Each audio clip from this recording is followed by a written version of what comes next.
The more interesting kind of recent trend that we are noticing is that different customers, in some cases even different use cases within the same customer, are asking for and assessing the quality versus scale of a given identity service or some kind of audience for targeting, or combining some measurement data together. All these customers have different expectations around, what does good look like for them. We are noticing a flight to quality. People are starting to understand the world of identity and data, especially here at the Beet Retreat, given the nature of this great audience. But that's just an interesting trend that as we develop our products, that we need to be able to accommodate not only the different needs of customers and different expectations of customers, but even within a customer, sometimes those things being pretty variable. And you're a key part of this whole ecosystem of identifiers. I was kind of curious, we've seen, Apple last year with app tracking transparency. We don't know when Google's going to finally pull the plug on third-party cookies. What's the status of identifiers, and where do you fit in there? Yeah, we're a critical ingredient in a lot of them. And in many cases, a pretty unique approach that we take is enabling as many of those industry identifiers that we think are going to scale or we're seeing demand from. Our relationship with Horizon and the Blu.ID is based on that. Our relationship with OpenAP and the OpenAP ID is largely based on that. So it's not just trying to force the industry to use identifier A or B or industry-wide effort A or B. We want to enable as many of them as possible under the hood, as well as make sure that we can transact across as many of those connection points that matter, right, to actually activate and use that data for, again, whatever the specific use case is. Okay, and in the past few years, we've seen a huge disruption in the way consumers consume media. There's a lot going on in audio. Yeah. What could you tell us about the consumer trends that you've observed recently? Yeah, for sure. I think audio is one of the really interesting ones. We're seeing a lot of demand for more advanced services from the audio ecosystem.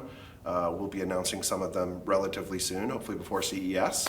So keep an eye out for that. The other trend that we see with a number of our media marketer clients is the need to get consumers back on the app, right? I was joking earlier a little bit. We're kind of consumers are reaching peak app, right? There's only so many paid apps that I want to pay for. Of course, ad-supported offerings help that, but it changes our approach and how we help analyze and measure and target for these media marketers as they're shifting towards not just acquiring new subscribers, that of course remains important, but I've got to get those consumers back to my service and get that view time up and hopefully also that ad time up as well.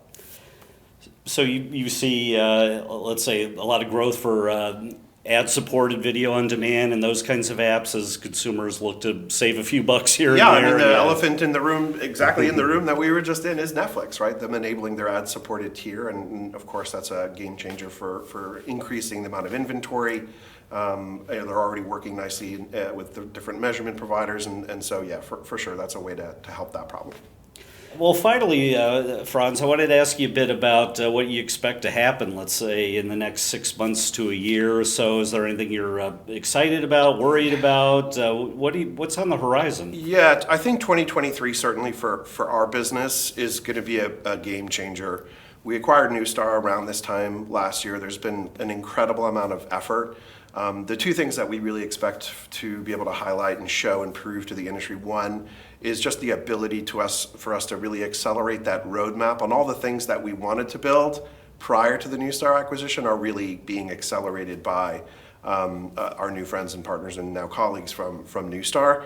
The other kind of more interesting item there is also just the ability to access our services more real time via more API style connections. It just kind of makes everything easier, better, cheaper, faster, and just kind of being able to move at the speed of the ad business and not just batch files back and forth all the time. So we're really excited about 2023 given that.